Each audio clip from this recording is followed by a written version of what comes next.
This podcast is part of the Batman Universe Podcast Network, hosted by the BatmanUniverse.net.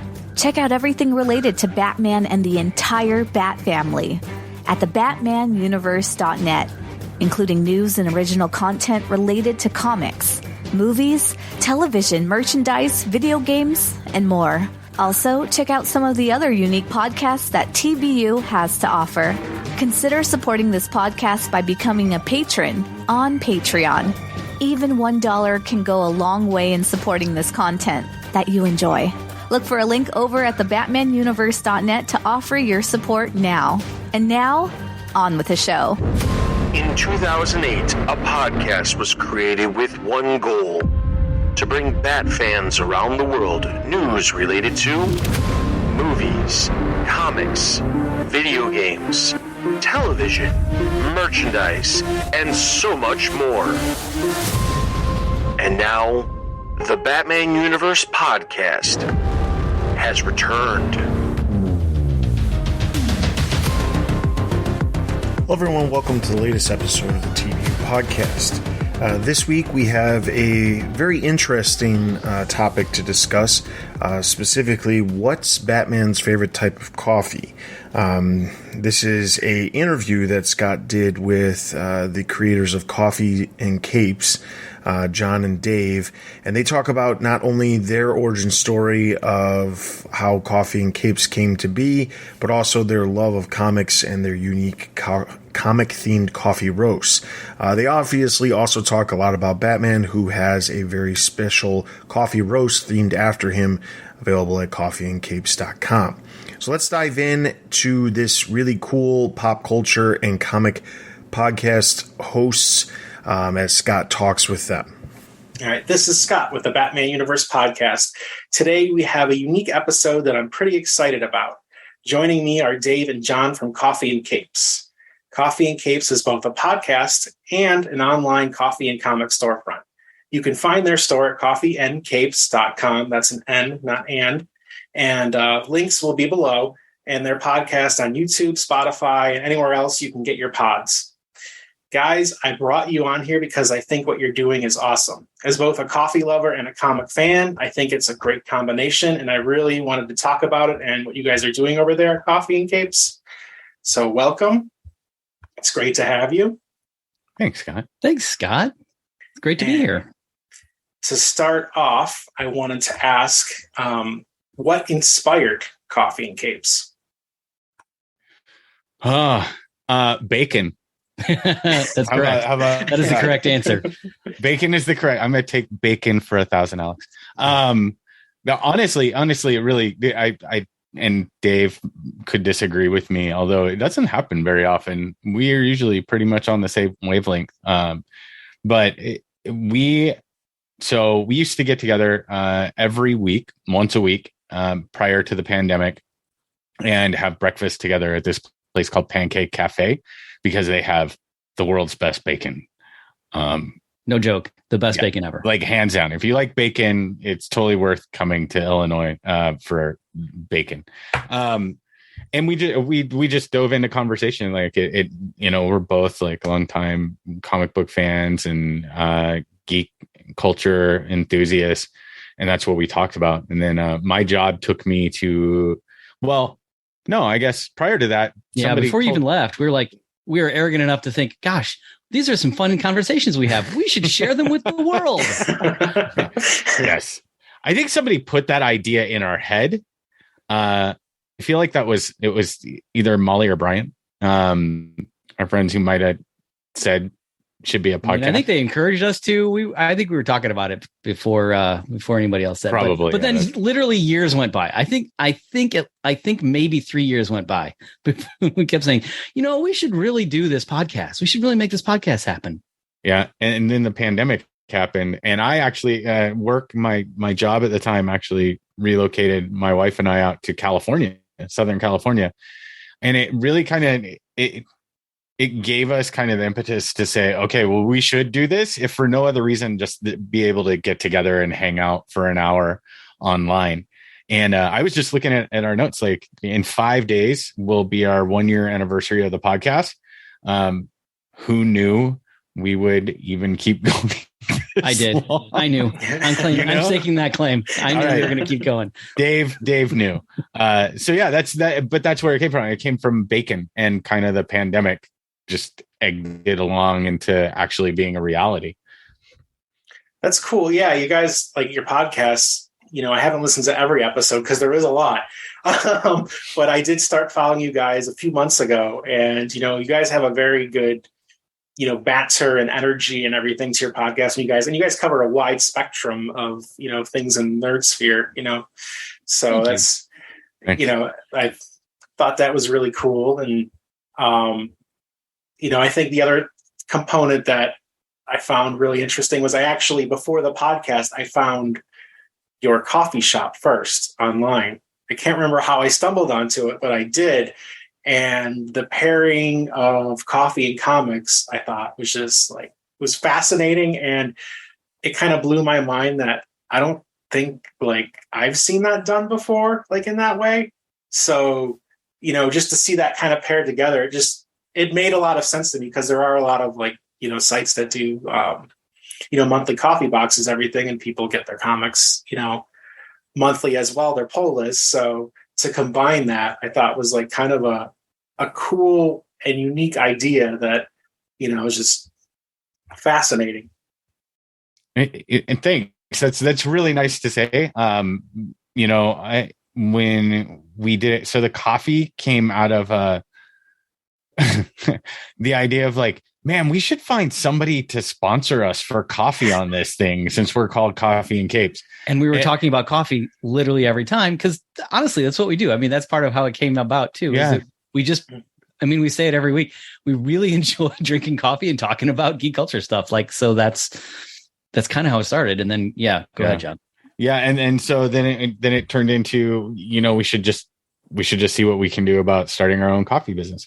And so we headed down that road. It took a while. We found a great roaster who's amazing to work with. We absolutely lucked out, partnering with our roaster, and, we tasted so much coffee, that it almost ruined the idea of starting a coffee company, where you're just I've had so much, I can't stop moving and shaking in my own skin. And then 2 hours later, we were over it and ready to keep going. Yeah, right. Exactly. 2 hours later, we were you know what I'd really like to have right now is some coffee.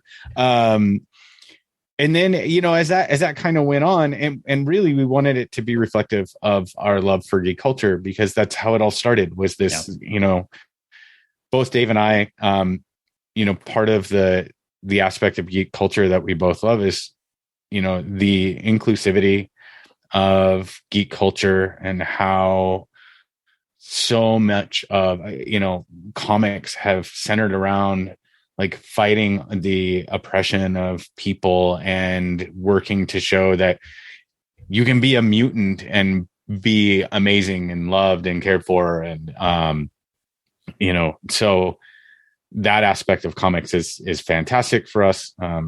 But also the art, the storylines, the characters, man, I mean, forever.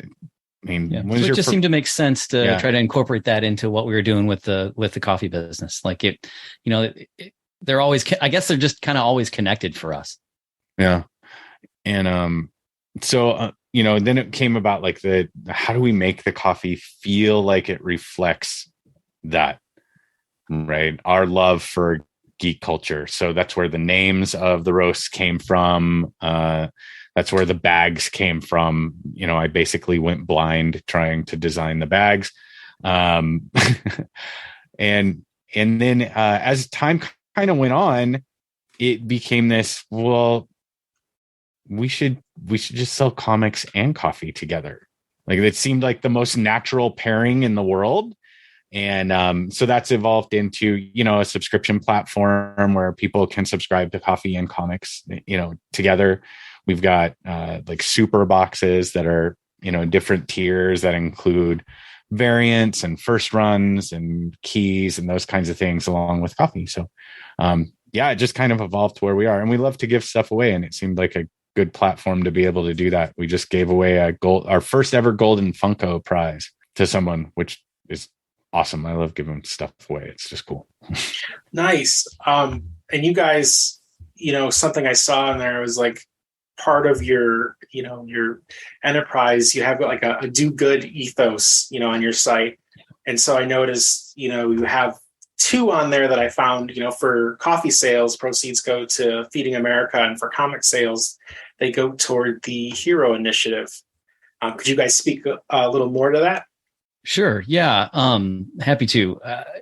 Like we said, it's part of who we are as people, and so it's part of who we wanted to be as a company. And I've done some work with Feeding America over the years, and know that they do really good work. And they're our nation's largest food pantry network, food bank, and so they're reaching places all over the community. We were hoping that our company wouldn't just be selling to like our 7 of our friends here in Illinois, that it would expand out across the country and hopefully, across the world at some point. But we wanted to pair with an organization that was doing good all over. The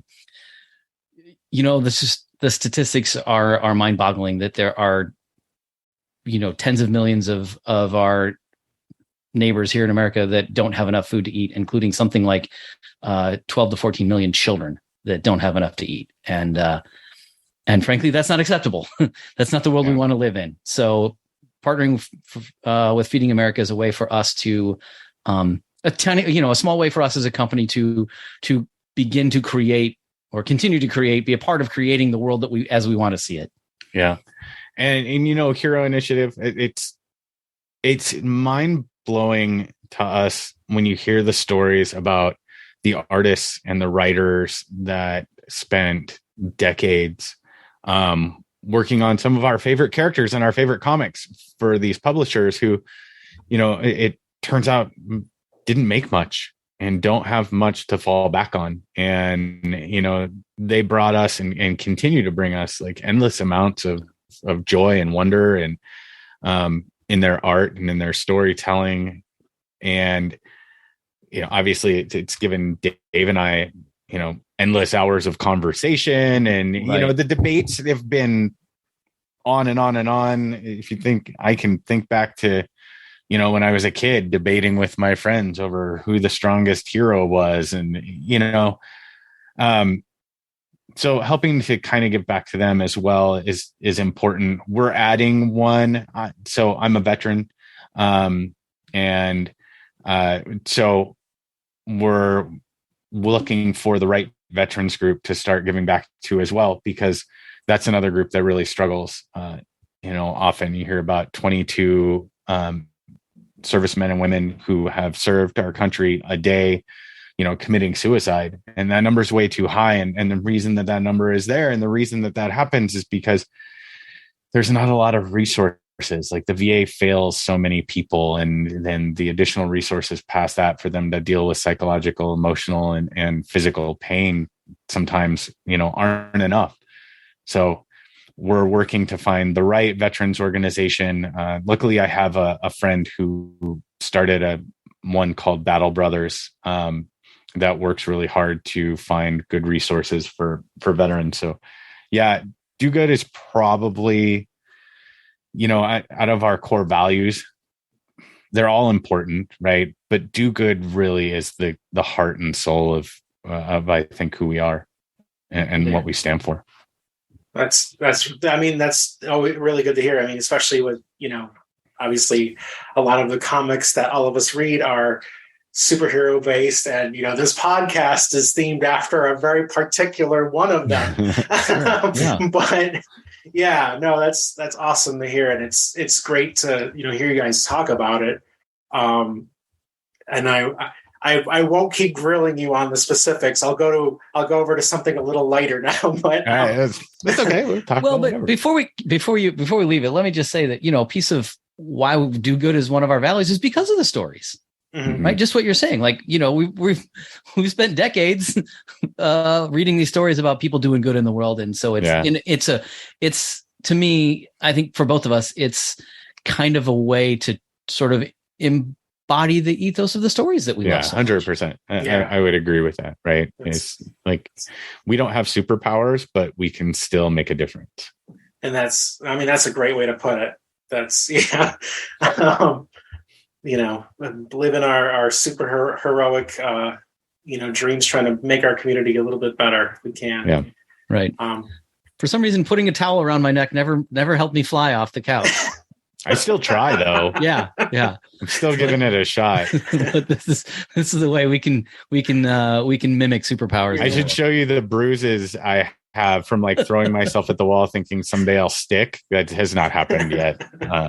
That's why all the tattoos, right? To cover up all the bruises. It just covers up that endless bruises. Yeah. How long have you guys been friends? We met in 2015. Is it 2015? Has it been that long? Yeah. Really? Yeah. Man. Yep. 7 years. Well, it doesn't seem that long. I mean, it really, and that's like not saying, it's a bad thing. It just really genuinely doesn't seem that long. Like it's a really important friendship in my life. Yeah, for sure.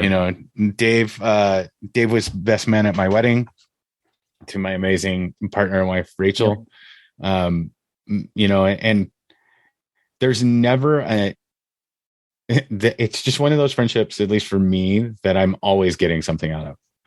And I always hope that I'm able to give put into what I'm getting out of. That's because I give so much, John. I'm just a giver. You're a giver, buddy. You're a giver. No, of course, it's a very mutual relationship. It always has been. It's been really. I'm a taker, is what Dave's trying to say right now. Right, exactly. This interview's over. No, we're just kidding.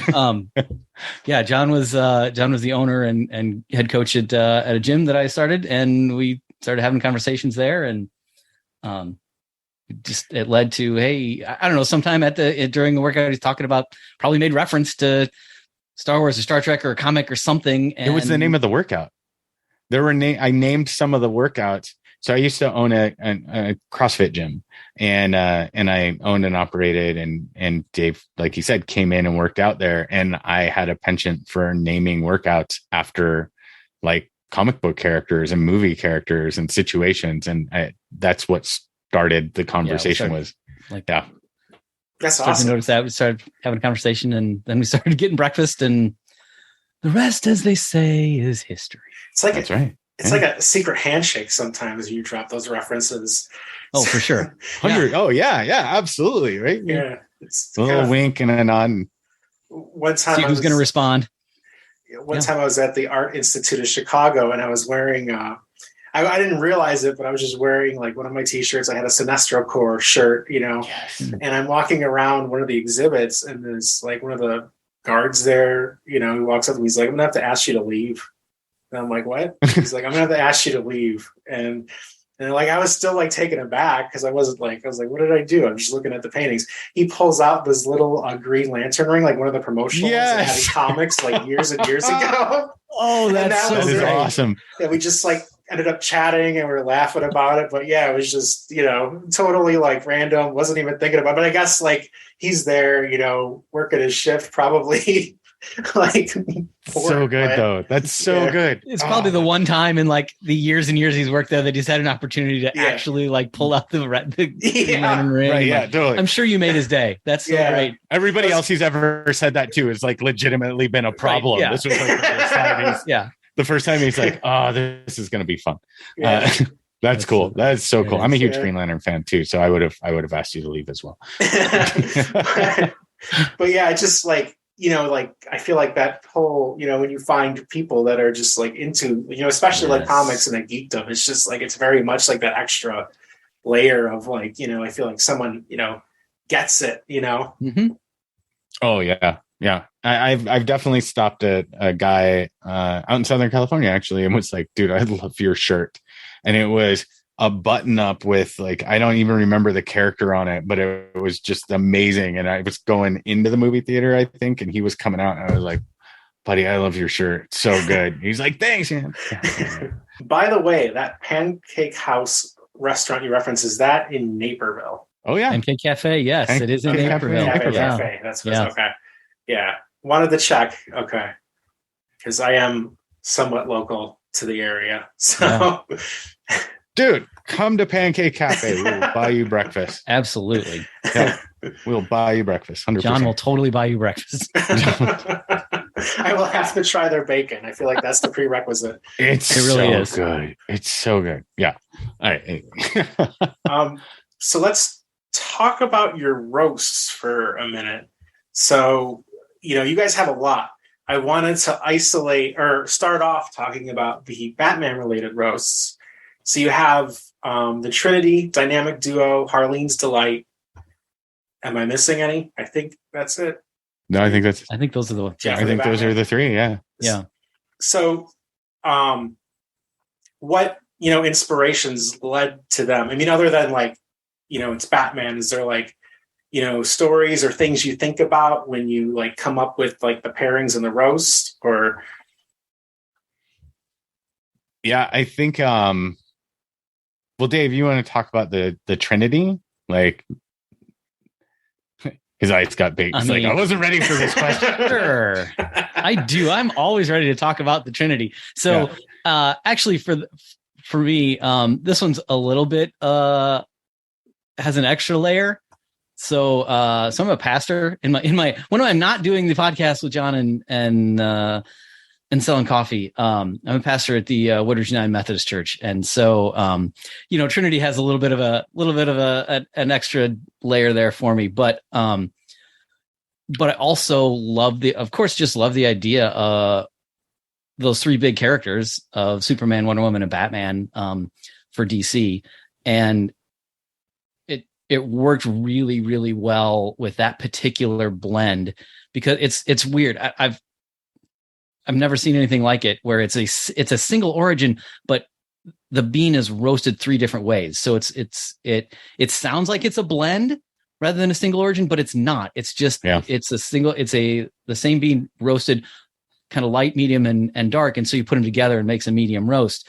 And it just when you got three different blends or three different beans, three different sort of roasts there together in one, like that's just a softball, man. That's just putting it up on the tee. Like you've got to go Trinity for a name like that one.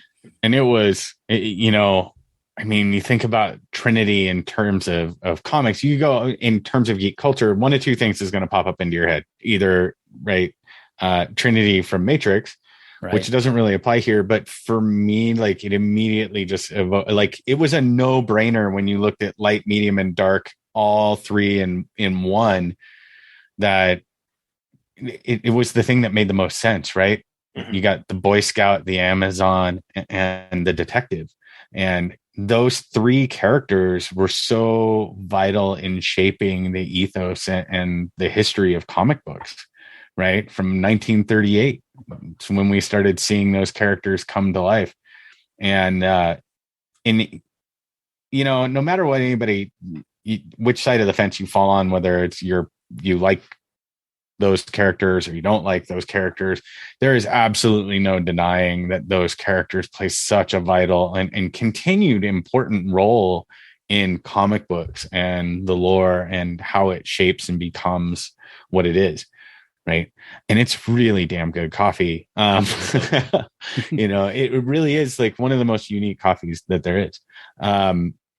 Dynamic Duo is like probably the darkest roast that we have, and it was again kind of a no-brainer. It is a blend, so it's a 2-bean blend, and I mean it fit. You think about 2 beans blended together, the darkest one you can find.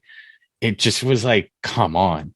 Again, like to Dave's use of the softball terminology, it just seemed to kind of lob itself in there. I mean, even the dark roast bag, if you look at the color pattern that exists within, and it's the same color pattern as what you see behind me, that color pattern is pulled directly from Batman, like the same shades and everything else to try and form like the dark roast bag, because the Dark Knight has, I mean, come on, some of the most epic and iconic stories of all time, right? You had not only did we get Dick Grayson as a Robin, we had Jason Todd. We all know what happened to him, and that was probably one of the most historic. Wait! Something happened to Jason Todd? Oh yeah. Oh, sorry, Dave. This is going to be heartbreaking, buddy. I know. But I mean, one of the most epic moments in my comic book like memory was when DC decided, all right, we're going to let fans pick what happens to this guy. And you got to call in and, say yay or nay, he lives or he dies. And I called in. I don't know if anybody else called in, but I did. I dialed the little number. I'm not telling you how I voted. I was going to ask, did you murder Jason Todd? I refuse to answer that under the ethos of do good. But and so it's just this long history. So that one kind of, just made sense. Harleen's Delight is a little different. It's the only flavored coffee that we have, except for right now we have Merv pumpkin spice for the fall, but it's the only flavored one that we put on the menu, and it's actually super popular. It sells like crazy. And the idea behind it was just such a crazy blend of flavors that worked so perfectly well together, and just you knew it was going to become like a fan favorite. That just screams out Harley, and I'm a huge Harley Quinn fan.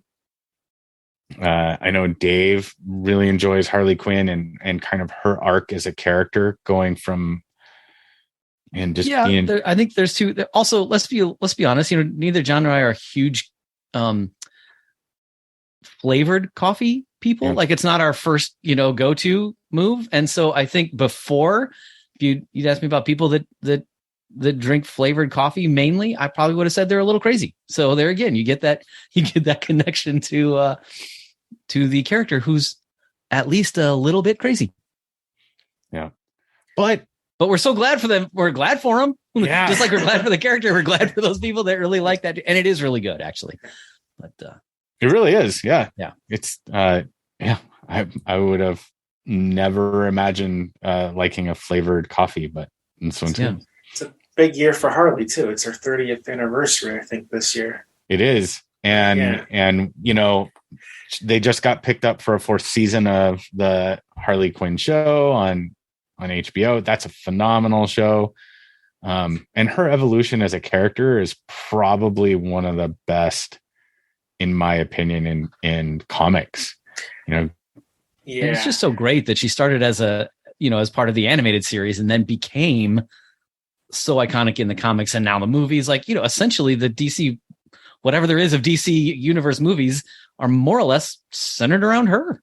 It's amazing. Yeah, that's true. And that's, I really, I also do really like, her progression. I actually I wasn't the biggest fan of the most recent James Tynion run on Batman, but I did really like what he did with Harley, and now how she's kind of included in the Bat family, where she's trying to make amends. And it's, there is that sense of, remorse, and also this willingness to do good. And, now that she's been, free from the Joker for some time, that's just, I really like seeing that, because, we often, for a while, I feel like even when she was away from the Joker, there was that period where we kept retelling that story. And now we're kind of at that point where we can, there's a whole new doorway open and we can go explore wherever we want. She's got her own comic that was monthly, I think, last month, if I remember right. Mm-hmm. But yeah. So yeah, a really great redemption arc for her in some level that, it's ongoing, she hasn't arrived, I don't think yet, but it's still ongoing. So just a endlessly fascinating character. Yeah. Yeah, definitely. One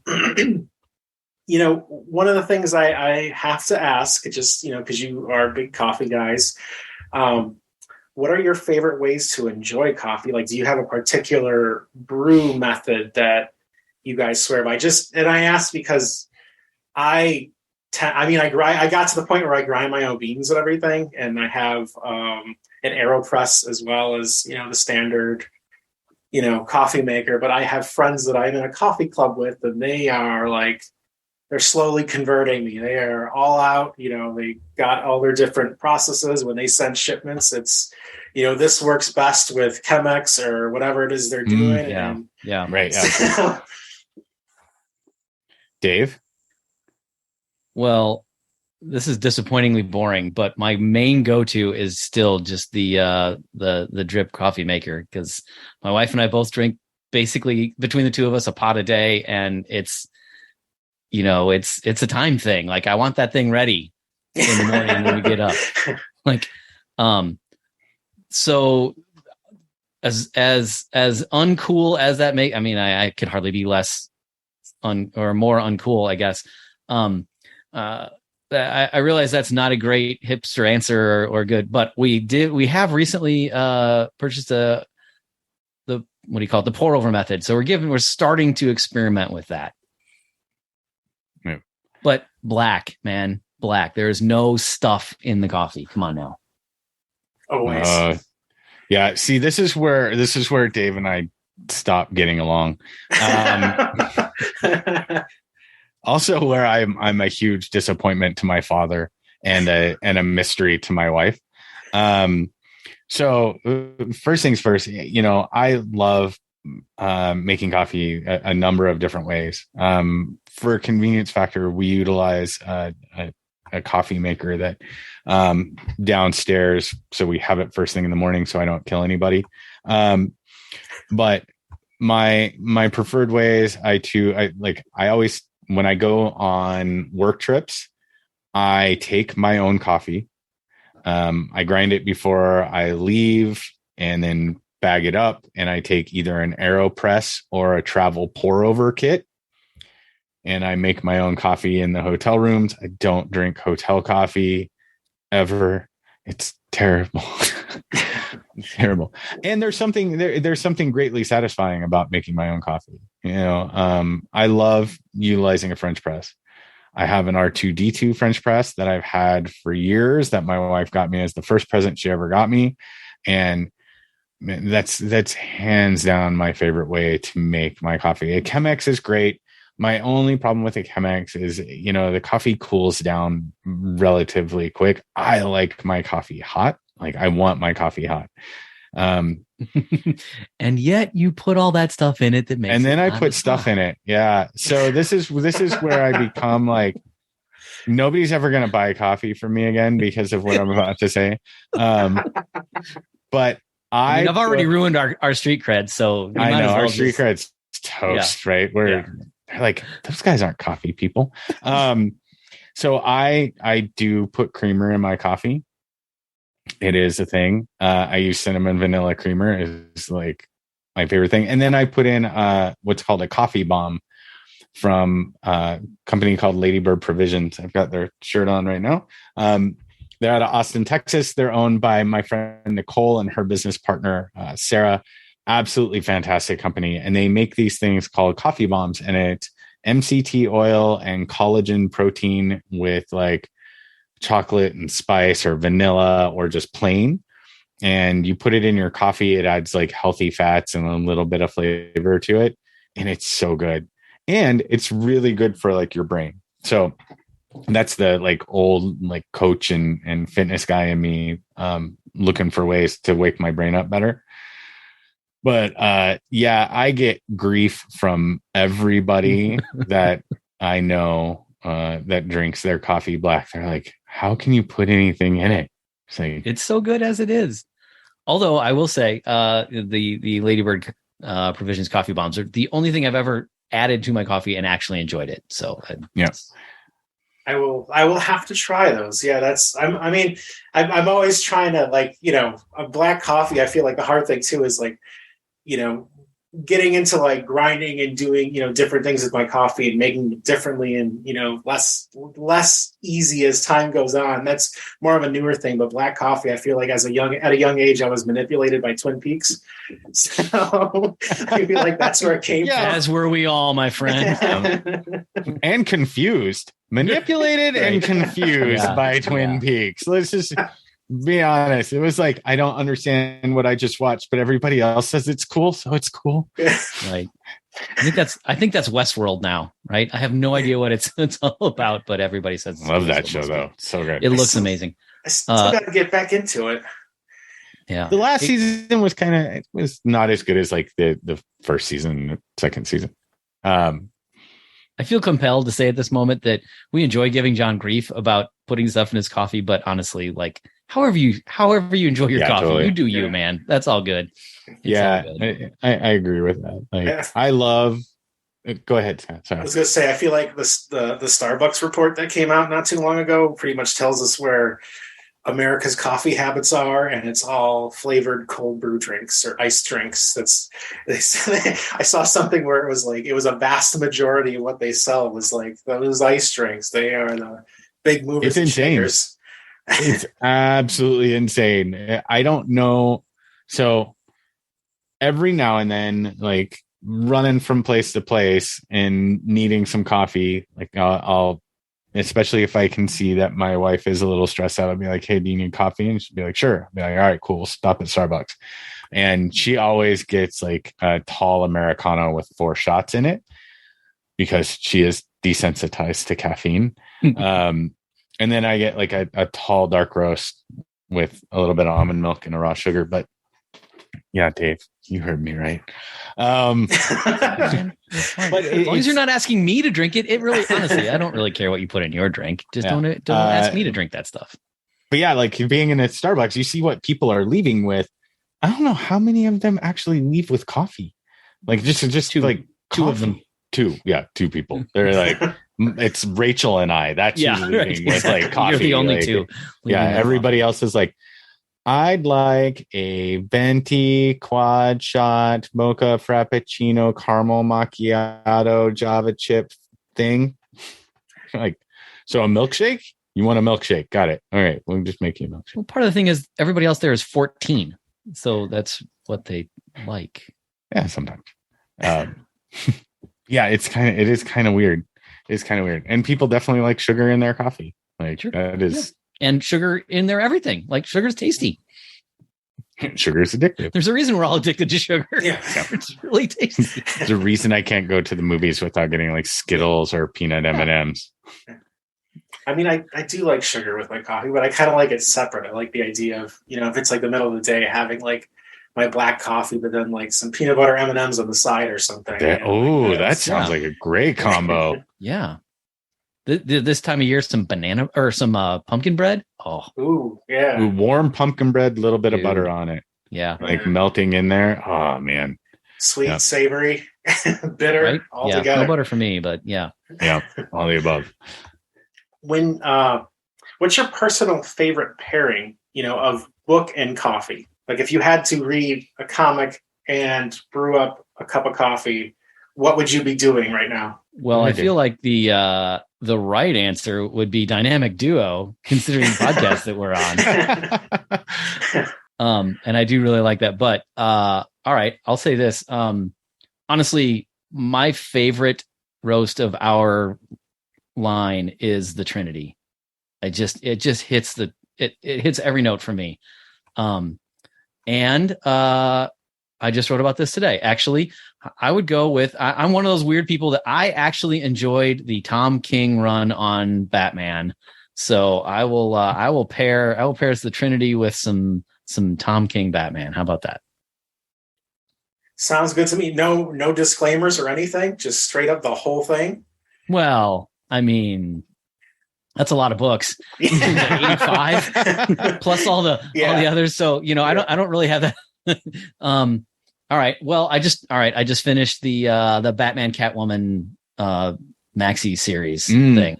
And I'll admit I didn't love it, but I thought it did enough of the right stuff to be good. So how about that? And I really enjoyed the relationship that those two finally committed to, right? We've seen in other iterations that, oh yeah, sure, they're attracted to each other, or maybe they even love each other, but it was only Tom King that had the guts or the stupidity, whichever, your mileage may vary, I guess, to have them actually commit to each other and see what that would do. So I enjoyed that part of the story. So I'll take Batman Catwoman 12 with some Trinity. How about that? Nice. That's a good combo. Yeah. Yeah. Man. So I think for me, out of all of them, like I love the Trinity as well, but I'm also really a big dark roast guy. And for me, honestly, the dynamic duo is like my go-to. It's my favorite kind of bean. It's like dark and oily and makes just a phenomenal cup of coffee and gives me the right amount of like bitter to go with my sweet. Mm-hmm. As far as comics go, honestly, I'm going to pair it with like right now. I've been really into Department of Truth. Really enjoying Department of Truth. I found it a little bit late, so I'm going through the trades to get caught up in it. But for as lackluster as, and I hate to say it, but as lackluster as James Tynion's run on Batman was, right? He seems to do no wrong in everything else. I mean, his writing and Something is Killing the Children, and that's what I thought you were going to go with. I would have guessed you would have said Something's Killing the Children. Yeah, my daughter turned me on to Something is Killing the Children. She's also now she became a comic book nerd without me being in the same house, and we got to go to C2E2 together this year. That was her first big convention, so it was great. We had a great time. Spent a lot of money. That's what conventions are for. Yeah, that's what conventions are for. So, but yeah, Something is Killing the Children is phenomenal, like absolutely amazing.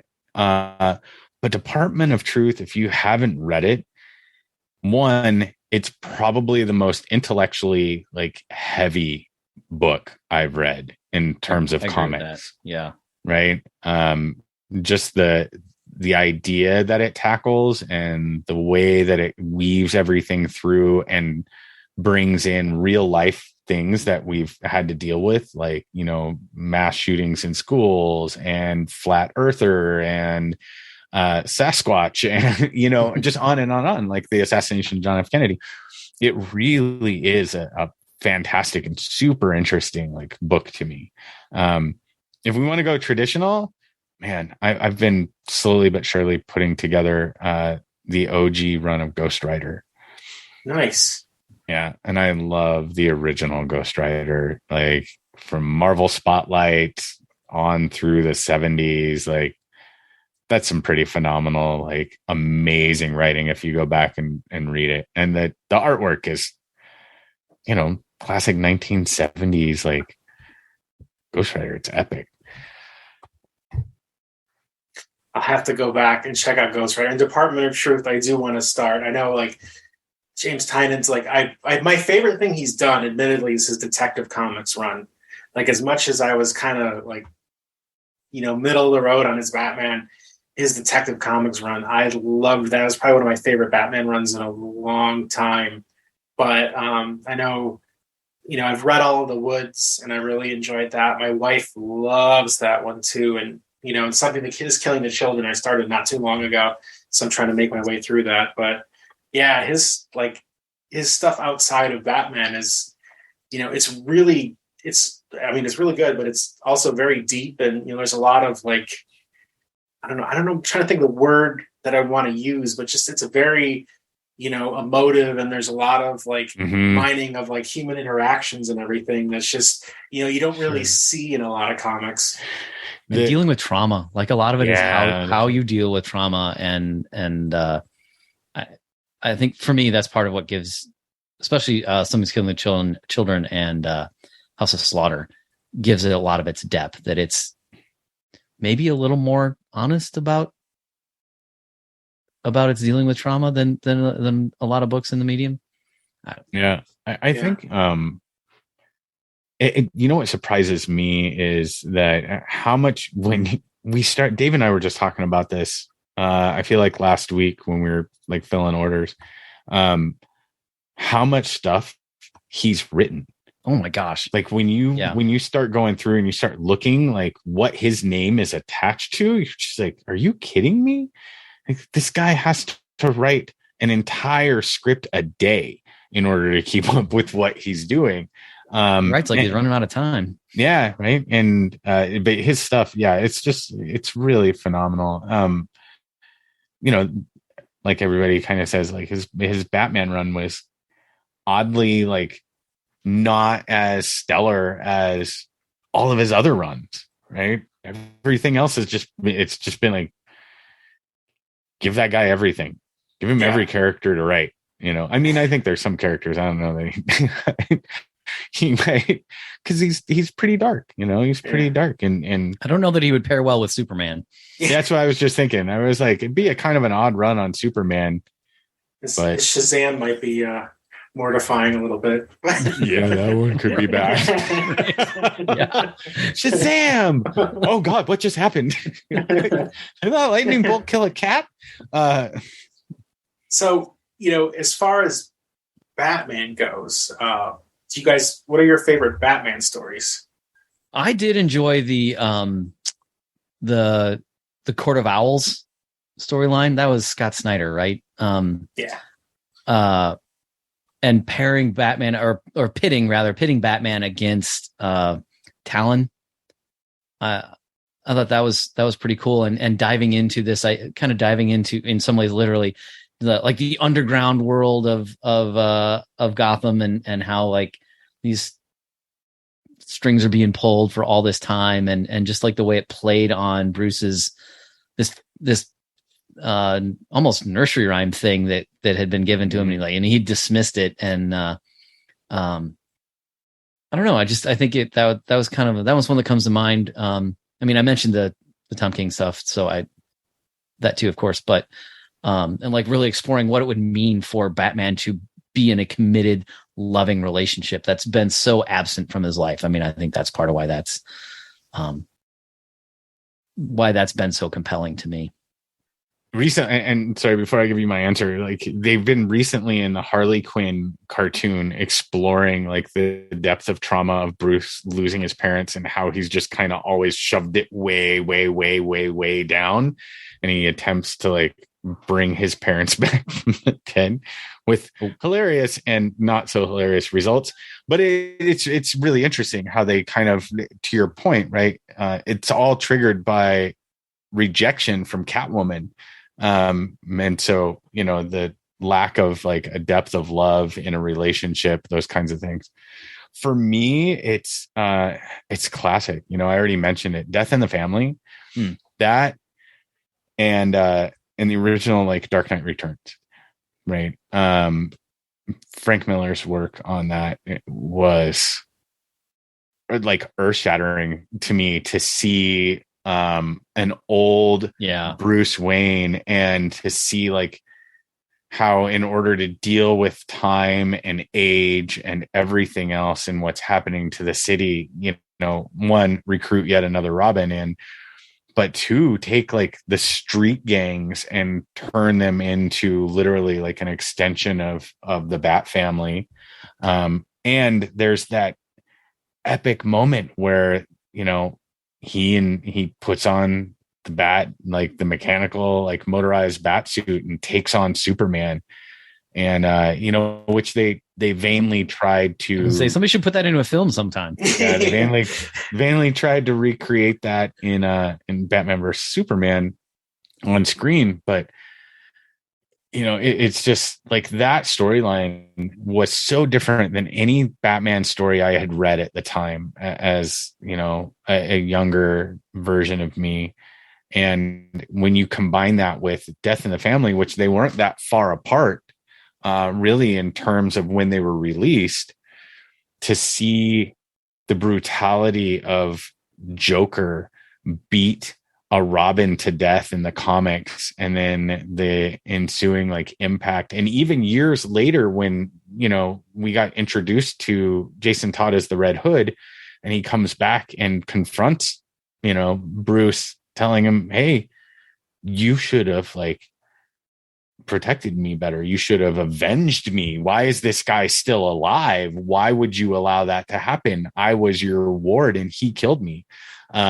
that storyline has had long lasting and very real ripple effects throughout the DC universe. And so those would be the two that I can go back to over and over and over again. And, just probably one of the things that really hooked it in my mind, Batman was a character, I was going to follow forever.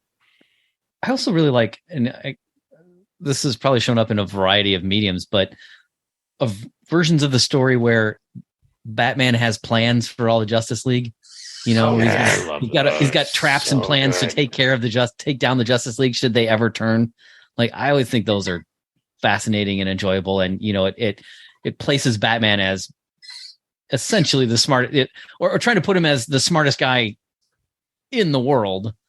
I think Lex Luthor probably would argue with that, but that storyline where it takes that kind of classic comic thing where you pit hero against hero, but he's got a solution for the one guy without any actual powers can handle himself against all of these superpowered folks. Yeah, that's always pretty cool. To that point, I would have to say my favorite, more modern storyline involving Batman is the Injustice storyline. Yeah. While the artwork is like hit or miss, in that storyline, the story of it is amazing. I mean, you've got the Boy Scout who has always stood as, the pillar of good, the uncorruptible source of good within the DC universe. And, Bruce, who's always been the brooding detective that everybody was kind of like, he's got some pretty tough tactics there that not everybody's on board with. And when push comes to shove, Superman's the one that caves completely. Mm-hmm. Right. And turns into the despot, and Bruce is, desperately trying to fix everything. And it really goes to show, with the amount of loss that he endures during that storyline, when Dick is killed and, Damian switches sides, and, then Superman breaks his back and Alfred has to rescue him. No matter what trauma is inflicted upon Bruce, his resolve of will to always be good and stick to like kind of the moral high ground in terms of like, I won't kill.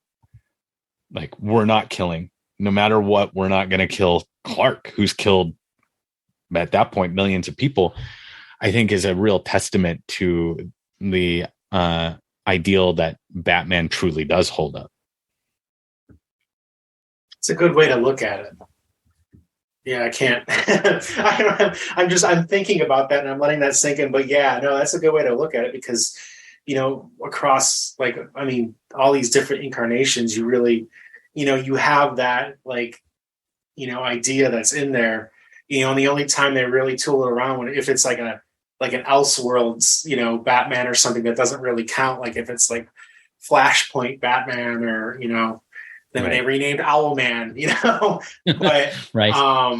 Even I'm even thinking like that 90s, like 90s, the Vampire trilogy. I think even in there, like, didn't Batman? Mm-hmm. It's been a while since I read it, but I think he like sacrificed himself at some point or something because he knew he wouldn't be able to control it anymore. I'd have to reread that. I can't say that for certain, but I remember that being in there where he's like, I'm going to lose control and totally lose it. So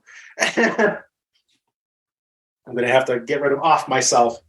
But yeah, it's a good way. Scott, I don't know if this counts, but probably my favorite ongoing Batman related story would be in the Nightwing run right now.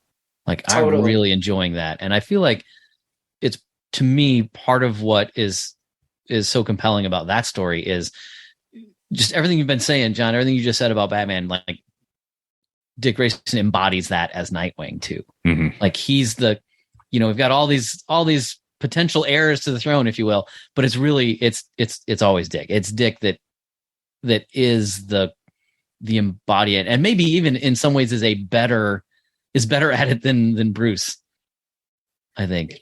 Yeah. And there's just kind of a cool moment where Dick goes to talk to Superman, and Superman's like, "No, we all looked up to you."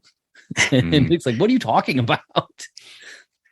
Like, it's pretty great. Sorry, I interrupted you, Scott. Oh no, you're good. I was just gonna say Tom Taylor's amazing, and it's only a matter of time before he ends up writing Batman. I feel like on the main title, but Dick Grayson, like I actually really loved it when Batman was trapped in time for a little while there, and so Dick Grayson had the mantle as Batman.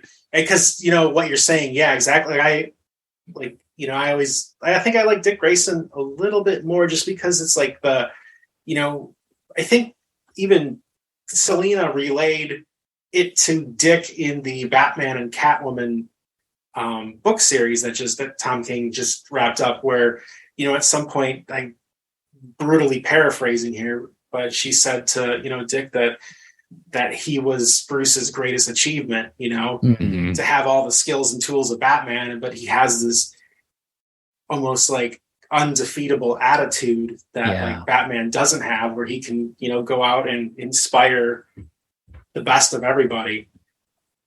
So and he really does, right? That's like probably Dick Grayson's most underrated superpower is that he has that undefeatable like attitude and ability to inspire the best out of everyone, including Bruce, right? Bruce has made it clear time and time again that like there's something really special about Dick that he sees.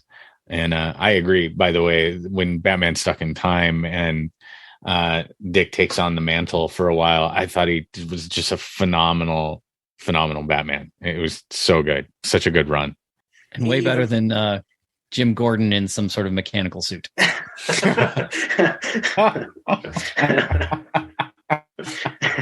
I can't think of Jim Gordon anymore without thinking of the Jim Gordon in the Harley Quinn cartoon. Right. Yeah. Because he's so comical, like so bad, and just that moping, like he's so good. I love that they got Christopher Maloney to do that too. I thought that was just awesome.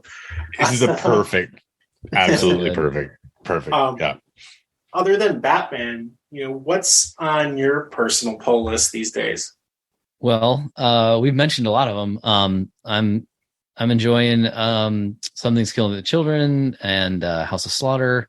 I just started reading Radiant Black, and I think that's pretty interesting. I'm trying to catch up because one of my favorite radio personalities here in the Chicago area, Lawrence Holmes, he wrote an upcoming issue or helped write and helped create that. So I know his issue is number 18, so I'm trying to catch up so we can pick that up and be ready for it. That's really good. Thor. I'm a huge Thor guy.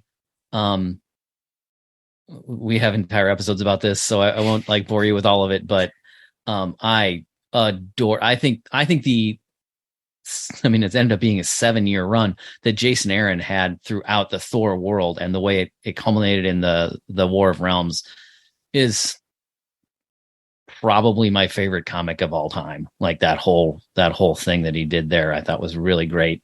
I'm not so enamored of the current run with Donny Cates, but I'll always love that character. I would have to say, so I'm a big Moon Knight fan. Have been for a long time. The Lemire run on Moon Knight is probably some of the best comic book writing and art that has ever been done, in my opinion. But the current run of Moon Knight, I'm really enjoying. I'm really enjoying like the introduction of additional kind of fists of Khonshu and with like Hunter's Moon and some of the other characters that have come around. I really enjoy the insanity aspect of the character, on a different level than a lot of others. Like he's genuinely like has multiple personalities and they come out in different times. So I think that character is great. We're big Venom fans around this house. It's my wife's favorite character, hands down. And for me, outside of those, I would have to say, Something is Killing Children, like you said, Department of Truth, of course. And then, I'll read Harley Quinn like all day, every day. I think that one's fantastic. But I do have to say I've become pretty enamored with Nice House on the Lake off of DC's Black Label. So that one's really interesting and fascinating. I do enjoy, like, I've really fallen in love with a lot of DC's Black Label stuff. Whether it's the Batman White Knight stuff that they did, the Harley book, the Adam Strange 6-issue, I think it was 6-issue limited, was so good. The Tom King one, right? Mm-hmm. Yeah. It was really good. So that's a lot, but I read a little bit every night before I go to bed too. Yeah. Saga is another one. Like, it's on a little bit of a hiatus right now, but I came way late to that party, but I caught up in a huge hurry. And gee, it's almost as if people have been saying for a decade that this is really, really good and you should read it. And it turns out they were right. Yeah. I learned the hard way not to bring that one on an airplane when you're traveling. Oh, you might flip to the wrong page. Yeah. Whoops. Yep. That's a good point. That's a good point. I will say I was going to say it is a great book, but yeah. Yeah, you could easily sitting next to somebody, you're like, I'm sorry. 8 Billion Genies as well. I think that that's a pretty phenomenal book. And I got to meet Ryan Brown at C2E2. And I asked him kindly if they would extend it past the 8 issues that it's supposed to be run for.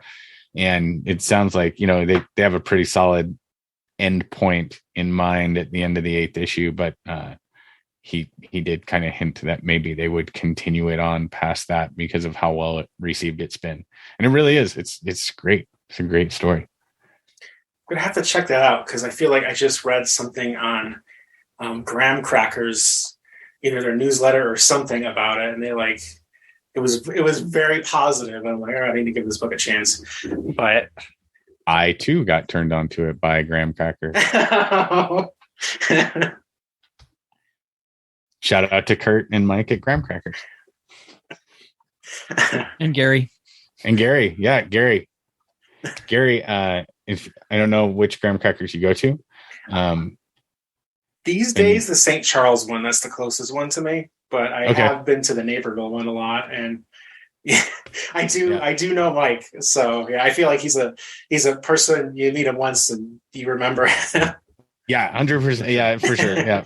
He's good people too. And Gary, who works at Graham Cracker Comics, actually officiated my wedding. Oh wow. Yep. Nice. He even had a Doctor Strange spinny ring. He wore when he did it. It was so good. Pretty great. It was great. Yeah.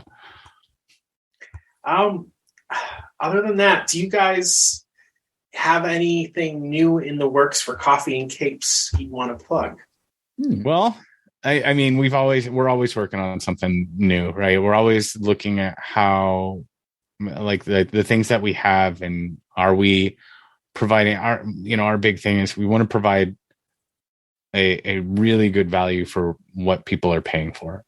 The quality that we do in terms of the coffee, it needs to be really high so that when people try it, they're like, wow, that's really good coffee, and not, oh, I could have got this for $6.99 at my local grocery store. The comic book and, coffee offerings, when we put together the super boxes, our goal is that, like, and we put in every coffee and comic super box, we put an inventory in there that shows you how much the comics that are in there are worth, and what the total of the comics are, and then what the total of the box is with the coffee added in, because our goal is to always exceed the value of what somebody spent. So we're Those always are super boxes, by the way. That's what we call them, super box. Yeah, the super box. This is the least creative name I came up with in a long time, I feel like, but we're good. And then as far as coffee, the holidays are coming up. So we're doing a limited edition roast like pretty much every month or every couple months. We did Asgardian Amber for Thor for the release of Love and Thunder. People really liked that one. It was a good summer coffee too, because people were cold brewing it, and it was really good for cold brew. That one just went away. We've got Merv pumpkin spice because it's fall and people love pumpkin spice coffee. Everything. For the people love pumpkin spice everything. Yeah, pumpkin spice everything. Like I swear, if you just put it in like a salt shaker and wrote pumpkin spice on it, people just dump it in their mouth. Probably not. I don't know. That seems excessive. But so for the holidays, we are going to have a couple like more holiday roasts that'll come up. That'll be limited, and we're looking at starting to be at events. So trying to get to conventions and really anything like farmers markets and bazaars and fairs and you name it, and handing out, coffee and giving people the ability to buy coffee in a comic like directly there. So getting out into the public a little bit more, and we're always open to ideas. We were approached by our friends over at the Genre Geeks podcast. We do a little advertising with them, and we may be doing a limited edition like Genre Geeks roast that'll come out. So we have the ability to do just an endless number of really cool different roasts, and we've got our staples, but we want to do unique things that we can offer every now and then. And that idea, like as we did it with Thor and we're doing it with Merv, that idea really came from and is going to get to a point of where we're doing specific limited edition roasts that are fundraisers for like very specific like community organizations. So if somebody is, and it doesn't have to be a big organization, right? If somebody's like, hey, my kid's going through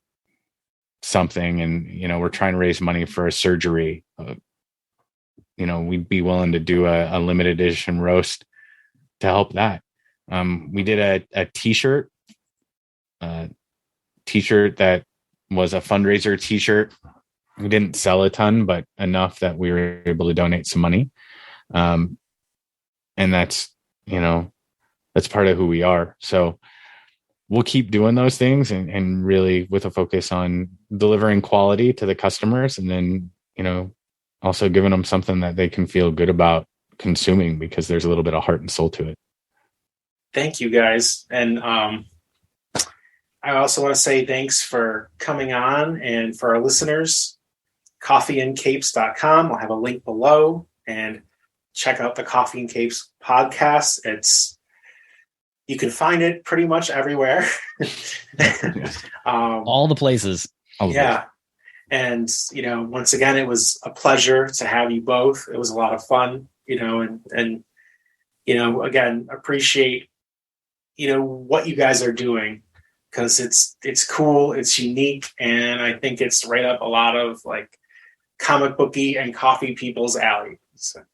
Well, thanks, Scott. We appreciate it. Like, thanks for having us on. This was great. This was really so cool. much fun. Yeah, thanks so much. This was awesome. We really appreciate you having us on. Hopefully you guys enjoyed that really cool and unique interview that Scott did. As Scott mentioned, you can find more about Coffee and Capes at their website, and there is the Coffee and Capes podcast. It's available on Spotify and everywhere else that you can find podcasts. We will have links to those in the podcast description, so be sure to check those out. In addition to that, if you are interested in finding out all kinds of news and content and podcasts related to the Batman universe, including things related to movies, TV, merchandise, video games, comics, and everything else related to the Bat-Fandom, be sure to check out our website, thebatmanuniverse.net. for all kinds of content. Also, be sure to check us out on social media. We are on Facebook, YouTube, Discord, Instagram, Twitter. You can find all of our social links over on our website, thebatmanuniverse.net, at the top of the page. If you are interested in supporting our podcast, there is a bunch of different ways you can support us. Head over to the website and look at the bottom of the page for the Support TBU section, where we'll give you a list of all kinds of different ways that you can support TBU in a variety, like I said, a variety of different ways. And in addition to that, if you are interested in having a specific idea or a topic discussed on a future episode of the Batman Universe podcast, be sure to let us know in the comment section, or you can email us at tbu@thebatmanuniverse.net, and we will consider those ideas for future episodes. New York Comic Con was this past weekend. Next week, we will be back with a news episode talking about that, and we're also going to be talking about the first episode of Bat Wheels, which is premiered on HBO Max. So look forward to that. And with all that being said, thank you so much for listening to this episode of the TBU podcast.